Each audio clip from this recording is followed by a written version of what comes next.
really healthy yards per attempt. He was over 8 yards, had the big play to Scotty Miller, but it was all set up by the fact they were able to run the ball. So they got to understand that sort of complementary football is what they do so well. Over 8 receivers caught a pass, so they were diverse. We know how deep they are at the skill players. And then on the other side of the ball, they had 6 sacks. So I thought that was a really good win against an improving Viking team. And it's amazing what 24 hours does.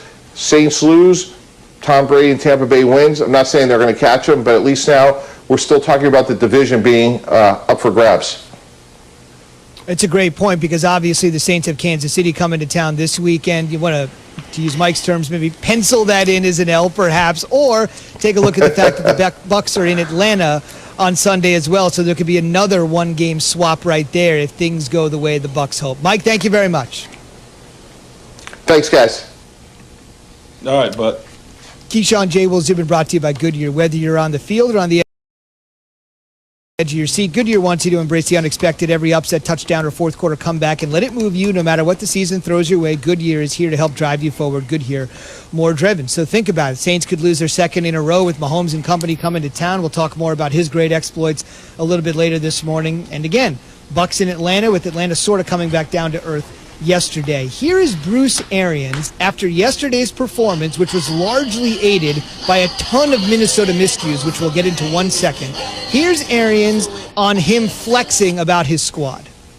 I think games dictate how much you run it. What's the score at the end of the third quarter?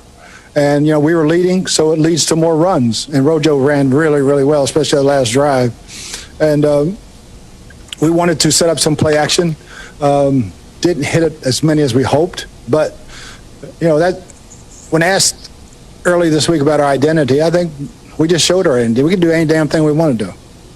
Love the moxie and the bravado there. Rojo, by the way, if you're unfamiliar, the running back Ronald Jones. Key, let me ask you this. They did look good. Brady did spread it around. Wasn't a great statistical performance for Tom, but we should mention Dan Bailey of the Vikings had maybe one of the worst days for a kicker in decades in NFL history. He missed 3 field goals and an extra point. The field goals were 36, 54, and 46 yards. I'm not going to give him that 54-yarder as a quote-unquote chip shot there, right? But 36 and 46, when you need to make it, you start the season 1-5, you're 6-6, you got to have it. The day before this disastrous performance on Saturday, Mike Zimmer gave him a vote of confidence, and if you're a Vikings fan and old enough to remember, Key, the names Gary Anderson, or the Blair Walsh Project, or even a couple of years ago, Daniel Carlson, who missed 3 field goals in a game. They tied the Packers. Zimmer cut him 2 days later. House of horrors for Minnesota and Tampa taking advantage. Poor Bailey. I'm sure there's going to be a few kickers at the facility today and tomorrow,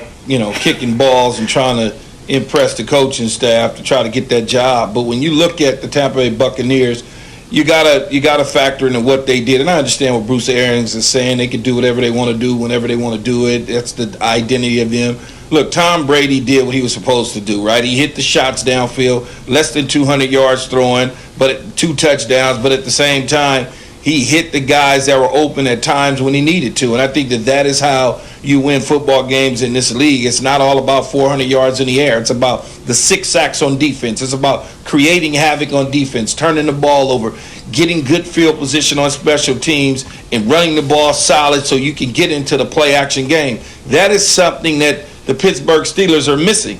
They're missing being able to get into some rhythm from a play-action standpoint, and I think when you look at it, that is how the recipe is going to be successful for Tampa Bay moving forward. They're not a 5-out, wide-open offense, catch and throw like Tom Brady did in his days in New England. They're more of a run-oriented team, play-action pass, get the balls in the hands of the guys, and play defense.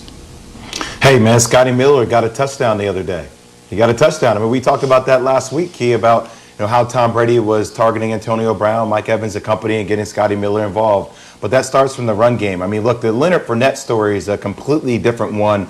A late, healthy scratch from the roster, didn't play. But obviously, Ronald Jones rushed for 80 yards, LaShawn McCoy. It didn't make them one-dimensional. So I agree with you, Key. But it still feels like something is off. And I know that the Vikings left 13 points on the board. But it still doesn't feel like the Bucs offense can manage with another high-octane high-octane offense, Key. It still doesn't feel like it's clicking the way, when I see the names on a piece of paper, the way you actually want it to click. It seems like it's still slow rolling, and I don't know if I see a difference between this team in Week 13 as opposed to what I saw in Week 3. It feels like the same team that's still looking for answers, right? Well, or is it just me? I think that they are trying to find their way and their identity. Much like Coach was saying, I know he's excited after the game. They won the football game. They beat the Vikings. They put the Vikings in the rearview mirror as the Vikings would continue to try to push to get into the playoffs.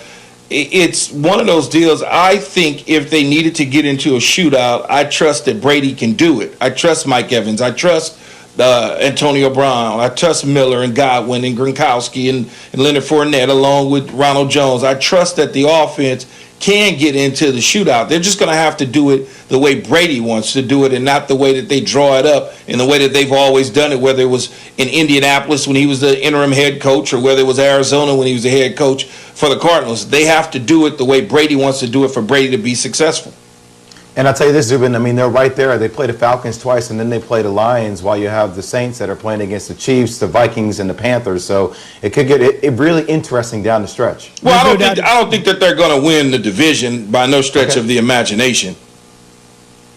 Totally agree. The numbers are not on their side. We'll see what happens down the stretch, though. Their schedule does seem to be, as Jay Will indicated, a touch. Alshon Jeffrey in the red zone, which is why they have him.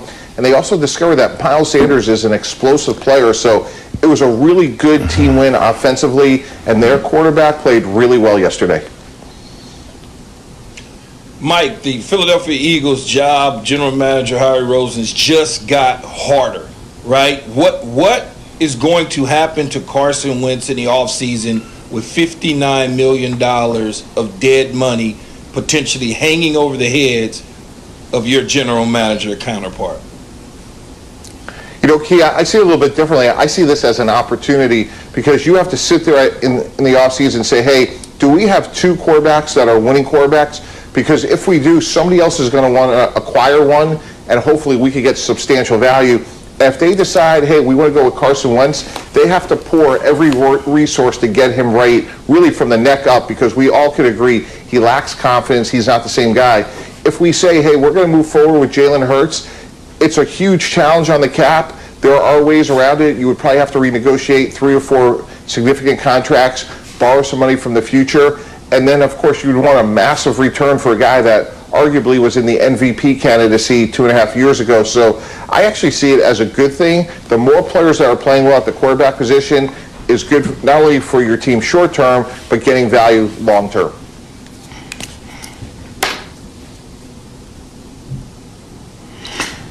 Mike, how likely is it that the Eagles actually go back to Carson Wentz at any point this season? Do you see that as something being feasible? I don't think so, Jay. Well, Jalen Hurts gave him the best chance to win, and it wasn't even close. Some of it you can look to the stats, but other parts of it were just his intangibles. He had complete command of that offense. He made timely plays when he needed to, kept drives alive, had a lot of poise, a lot of confidence. I think it's an easy decision. I text Jay to tell him to go. And just when you look at what they're going up against next week in Arizona, yesterday Arizona had 5 sacks. I can't wait to see Jalen Hurts go against that Cardinal defense, and it's a great opportunity for Jalen Hurts to show, hey, I played well against a good Saint defense, and now I have an opportunity to put back-to-back games together. Mike, so what's going to happen in the NFC East right now? You have, obviously, the Eagles won. The Washington football team got a big one the other day. The Giants lost. Who do you have winning it all? You know, Jay, well, my predictions are firmly etched in pencil because a week ago, I was sure it was going to be the Giants, and now I'm sure it's going to be Washington. So stay tuned. I'll just have my eraser next week. I'll tell you what, how can you not admire what's going on in Washington? You talk about a team that's been through some adversity, and I think the whole country was holding their breath when they saw Alex Smith go to the sidelines, and he's flexing that leg, and fortunately it sounds like it's just a calf. But give Dwayne Haskins credit, because he went from 1 to 3 when he got benched, if we remember. It was clear to me yesterday that he has made the most of his time on the bench, be it in the meeting room, on the practice field. He played well enough for them to win a really important game against a good defense in San Francisco. So I love stories like that where a younger player just didn't go into the tank. he took a step back. And again, I'm not saying that Dwayne Haskins is their quarterback of the future, but he was able to finish the game. They won, and I think because of that front seven right now and Daniel Jones's inconsistency, I'm putting Washington ahead of the Giants. Mike, how surprised were you to watch Mitch Trubisky play as well as he played against the Houston Texans? And on top of that, did they go away from him too early?